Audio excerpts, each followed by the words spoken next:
Panguva ino toona vana Servius Kasukwere vopindira panhau yePrecamp Farm Meeting ichange iri kumangwana. Iri kuonekwa kunzi it is a rally. Iri kuonekwa kunzi panapa kuda kwachita Gwirei akuonekwa kunzi ava kuinvolva muactive politics dzenyika yeZimbabwe.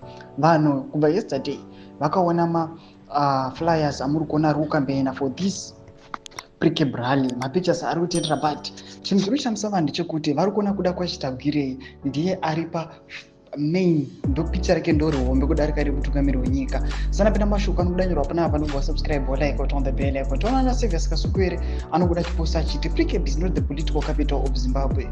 It won't work. Itai tione. Mashoko atakwana Kasukwere achiti aiwa kuPrecamp tikuona tikunyanya kuenda vanhu zvigananda, vanhu vari kupusha for 2030. Hamumbofi makamboona general variko kana maandi 2030 agents variko ivo kuPrecamp.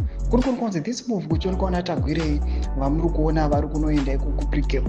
Mashoko ari kuda pasocial media vanhu vari kuconclude vega vachiti chitongori chokwadi chiri pachena kuti Gwirei ava kuinvolva muactive politics.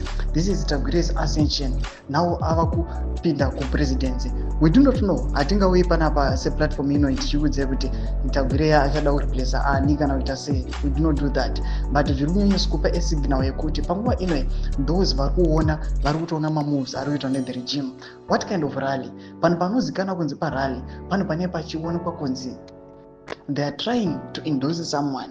They are trying to attract people kuti vaudze vavaratidze vanhu the ruling party ZANU-PF kuti tine munhu akadai so, kuti kana acquire this post kana achinge aendorse on that post anokwanisa kuisa change yakadai. Zvamuri kuona naTagwirei vari kuti the ruling party ZANU-PF I'm wealthy, na tinge tapinda tikwanisa kuita developments, tinokwanisa kuimprove army yedu inova stronger. Mashoko ari kutongobuda pachena kunzi this man ava kutongochibata kuti g tudze mafunguro enyu moti kudii pamusoro pechitiko ichi. Pinda comment section medu dze mafunguro enyu, subscribe or like, turn on the bell icon.